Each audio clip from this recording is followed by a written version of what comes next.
My name is Stephen.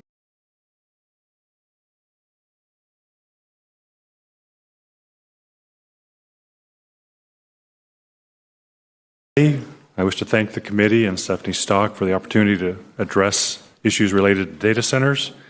My review will be a quick review of my qualifications, an overview of data centers, issues related to water and wastewater, and chemical biological emissions, and then some closing remarks. I have undergraduate and graduate degrees with honors in chemical engineering, an MBA where I finished first in my class. I was a senior research scientist at Battelle and then at Columbia Gas, each for 10 years. The founder and president of ES Group for the last 30 years, so I've been practicing 50 years. I'm a certified industrial hygienist, a health and safety expert, professional engineer in 6 states, certified safety professional and OSHA expert. I have 9 patents and served as an adjunct professor at Franklin teaching geology and environmental. I've sampled for Legionella, mold, bacteria, nerve agents, biotoxin, asbestos, and dozens of organic chemicals. I even sampled the Blue Jackets locker room to figure out why they were getting sick. I wrote a textbook on forensics engineering based on 10,000 projects, and I've served as an exposure, warnings, and standard of care expert in nearly 400 cases nationally, including benzene, PFAS, C8, silica, and most recently, East Palestine. Recently, I was named a voting member of the ASHRAE Committee on Infectious Diseases. Let's talk a little bit about data centers in Ohio. In 2024, best I can tell, there were around 150. In 2026, we're up to about 191. That's an increase of 41 or 27% in 2 years. While it's undisputed that these data centers will bring increased tax revenue and some jobs to communities, what is often lost is the downstream cost to these communities with regard to electricity, water, wastewater, and potential damage to the environment. And I'll give some examples in a second. In terms of water consumption, using 3,000 as a lower bound for data centers in North America, total water consumption is 21 billion gallons of water, the discharge of around 6 billion to wastewater treatment systems. A medium-sized data center will use on the order of 100 million gallons of water a year. That's equivalent of about 1,000 U.S. households. The larger hyperscale centers using 5 million gallons a day would use the water equivalent of 30 to 50,000 homes. The elephant in the room is really the water quality and wastewater issues from my perspective. Well, everybody talks about how many gallons, few talk about how much water is involved in terms of treatment and where that stuff goes. The potential contaminations include biocides, anti-corrosion agents, minerals, scale, and even metals, as well as forever chemicals, named forever chemicals because the half-life is 1 million years. In other words, if you have 100 pounds of it in 1 million years, you have 50 pounds. I'm not going to go through all the categories of the concentrations that are in my handout, but I'll give some examples of some of the issues. One of the areas that I've worked on a lot is not only just the chemicals, but biologics, particularly Legionella from cooling towers. I'm working on the New York recent outbreak. And then we also have the potential that these facilities can discharge hot water, 86 to 104 degrees, most into streams, lakes, waters, and other waterways. A lot of the critters don't like that. The good news is that the Ohio EPA would require permits to install and permits to operate based on federal standards for both water and air emissions. The bad news is for pollutants not regulated, they won't be regulated. That would be Legionella, phosphates, molybdates, glycols, biocides, and thermal discharges, along with PFAS. Let me give you an example on PFAS. PFAS is going to be regulated beginning in 2029 to 2031 for municipalities that have to treat PFAS down to 4 to 10 parts per trillion. This is 1 million times lower than most constituents that are at parts per million. I worked on the Middlesex, New Jersey case and did the cost estimates for facilities for 3 different technologies. The cost to that community was $30 to $40 million. So here's the problem. If you allow if the Ohio EPA doesn't regulate PFAS, and that is discharged to the environment, and then the municipality has to pick up that cost in 2029 to 2031, That's a huge cost. So the real issue on the regulatory side is what isn't regulated. And that's where the legislature has to fill in that hole. Potential solutions: minimize community costs by requiring data centers to self-power, recycle water, and have their own wastewater treatment facilities. Use closed-loop cycles. You need 2 in a data center and 1 for the power plant. Use air-to-air heat exchangers rather than evaporative cooling, because evaporative cooling uses 70 to 80% of that water goes into the air as steam or vapor. Use technologies such as activated carbon ion exchange and reverse osmosis for tertiary treatment to clean out some of these long-lived chemicals. And use continuous monitoring technologies so that we don't find out years or months later that we've got a problem. I have attached a presentation with many more details. Feel free to look at that. I appreciate the time to speak. Please consider these common sense legislation, because I think it's really important that we take the time to not burden our municipalities with downstream costs because things aren't regulated. And what generally happens with industry, and I'm pro-industry, is they're going to take advantage of pushing that cost off to municipalities if they can. If you write the legislation so that they have to incur more of those costs themselves, they will. With that, I'll open up to any questions, but I appreciate the time to speak to you guys. Thank you, sir. Thank you for your testimony. Committee, are there any questions? Senator Reineke. Thank you, Mr. Chair. Thank you, sir. You said legislation. What legislation are you referring to? And what should we be legislating? Chairman, what I would suggest is that for the chemicals that are not regulated, and there's no evidence that Ohio EPA is going to regulate PFAS for data centers, for those chemicals, biocides, some of the other metals, and for thermal, I would strongly suggest that you put language in there that meets guidance documents that are out there. Follow up? Just in trying to keep with our mission statement of making sure we understand what the facts are, the EPA testified the other day that they have permits to install, they have indirect discharge permits. Why aren't those effective? They're effective for chemicals that are regulated, but they're not effective for chemicals that are not regulated. Senator Blackshear. Thank you, Mr. Chair, and thank you so much for your testimony. You came in as a interested party, and you described, you talked mainly about water quality and discharge. Is this something that we're seeing around the country in terms of the waterways being polluted, as well as our sewage treatment plants being overburdened? We are. I'll just give you the example on PFAS again. I've been involved in all 4 major litigations settling. I was the exposure expert, standard of care expert. And the problem was there weren't regulations. Now the communities are stuck with these standards at parts per trillion, which are incredibly low. And the technologies to clean these out is very complex. And so what I'm just saying is based on that experience for that one component alone, and I could go through other components as well, what you're going to see ultimately is that the municipalities are going to be stuck with the costs for addressing these issues downstream. And if in fact there isn't laws put in place that address chemicals that aren't regulated. Hello? Yes. Thank you, Mr. Chair. You just said that municipalities will get stuck with the cost. Where are they getting this money from? So far on PFAS, it's through litigation. So if the legislature exempts the data centers for some of these costs, that would void that opportunity for them.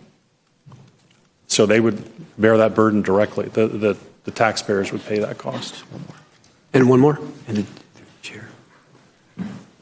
No, I'm sorry, just through the chair. Chair, I'm sorry. Yeah, it's good. Thank you, Mr. Chair. So you provided a list of solutions.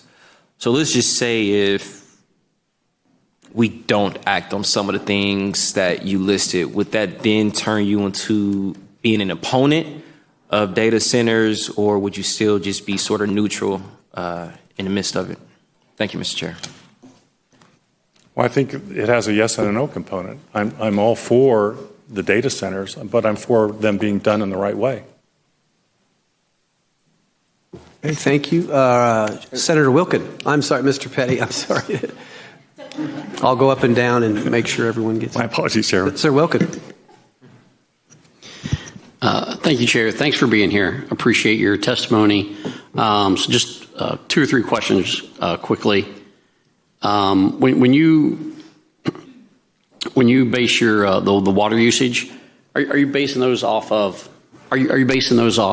closed loop systems, or what type of system were that? Because you're saying they're using 1 to 5 million gallons per day per data center. Is that correct? Right. Yes, Chairman. Well, there's where some confusion lies. This is the engineer in me. On the data centers, you have an internal loop that cools the chips, and then that heat is then extracted by an external loop.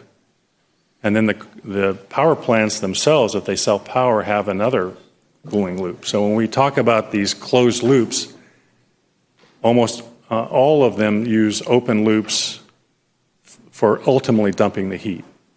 And a lot of the water that's lost is lost from evaporative cooling. So what I'm suggesting, if you use air-to-air cooling, then you don't have that loss of water. I'm not saying there isn't a single data center that doesn't have closed loop all the way, but it's rare. Follow up? I apologize. I didn't hear that last piece. I'm sorry. I'm not saying that there isn't a potential data center in the United States that isn't closed loop in all 3 loops, but it's rare. Okay. Follow up? Follow up? Thank you, Chair.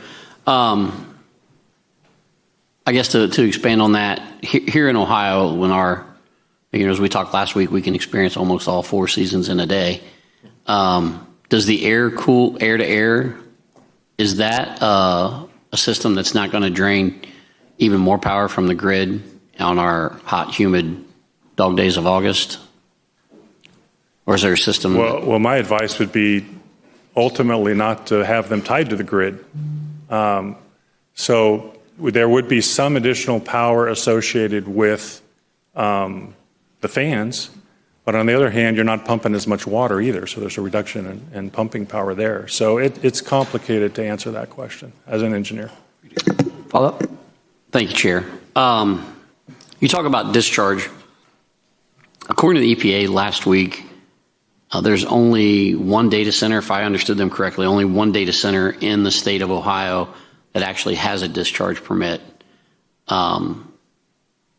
What's your response to that? And then what would be your response to those that would discharge into just a sanitary sewer like any other manufacturer or business might? Chairman, two thoughts. One, the quantities of materials we're talking about or water are much higher. We're talking about relative to, say, individual residents, they're thousands of times higher. Secondly, those discharge permits only address chemicals that are regulated. This is always the problem. It's been my experience, and unfortunately I've been now in litigation for 25 years. I'm probably one of the top exposure experts in the United States. You don't know me because I keep quiet.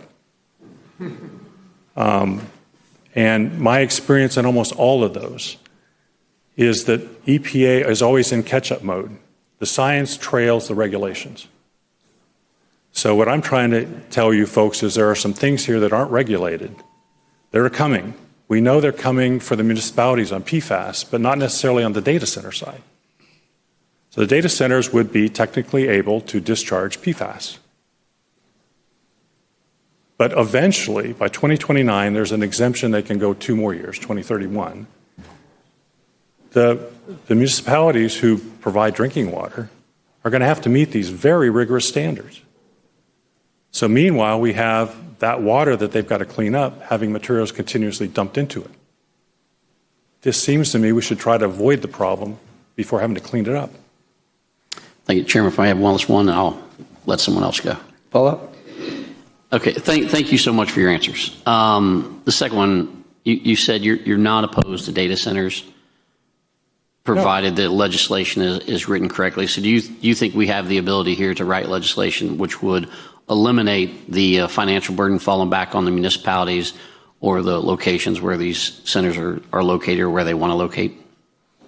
Chairman, yeah, I wrote a textbook, and possibility means any probability above zero. I like probable, which means above 50%. I think the possibility is there. I think the probability is less so. Thank you.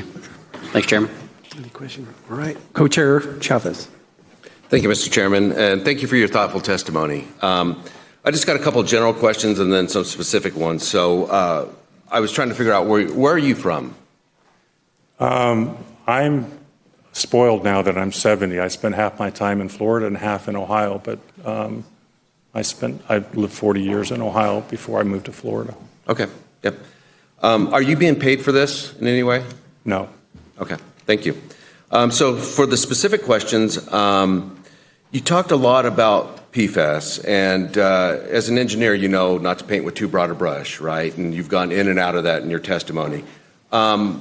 What would be the PFAS source in a data center? Why would they use that in the cooling system? It comes from the closed-loop cooling systems. It's part of the refrigerant, typically, and it also comes off of the Teflon-coated parts. So closed loop meaning closed loop, it's not going to be discharged, correct?